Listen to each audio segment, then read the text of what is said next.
ஒரு ரொமான்ஸ் மலையாளத்துல வெளியான ஒரு படம்.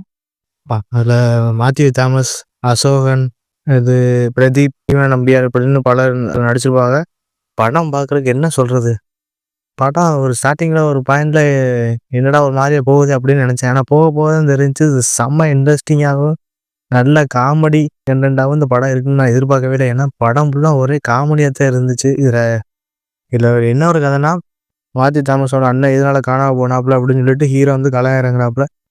ஹீரோ அந்த அண்ணனை தேடி பிடிச்சி கண்டுபிடிச்சாரா இல்லையா, இதுதாங்க கதை. ஒரு சின்ன கதை, யதார்த்தமான ஒரு கதை. ஆனால் அது கொண்டு போன விதம் ஒன்று இருக்குல்ல, படம் பார்க்குறது சிரிச்சுக்கிட்டே இருக்கலாம் கைஸ். இதில் எப்படி சொல்கிறது, ஆக்டிங் எல்லாரும் ஆக்டிங்கும் இதில் வேறு லெவலில் இருந்துச்சு.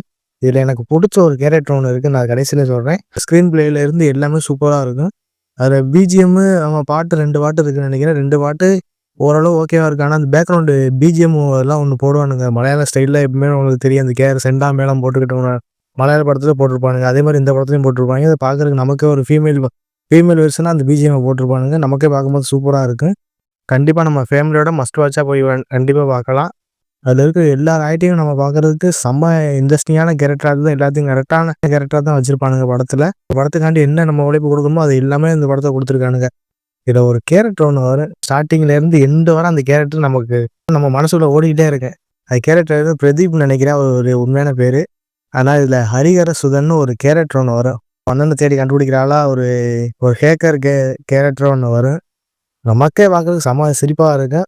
கண்டிப்பாக சொல்கிறேன், அந்த கேரக்டர் பார்த்தோன்னா நீங்கள் யாரா இவன் இப்படிலாம் நடிச்சிருப்பானே. ஒவ்வொரு இடம் சீரியஸாக இருக்கும்போது இதில் வந்து அப்படியே சிரிப்பு காமிச்சிக்கிட்டே இருப்பாப்புல அந்த கேரக்டர். கண்டிப்பாக சொல்கிறேன், அந்த கேரக்டர் செம்ம ஒர்த்தாக இருக்குது. கண்டிப்பாக நீங்கள் அந்த படத்தை மஸ்ட் வாட்சாக நீ போய் பார்க்கலாம். கண்டிப்பாக அந்த படத்தை மிஸ் பண்ணாது. சோனி லைவில் இருக்குன்னு நினைக்கிறேன்.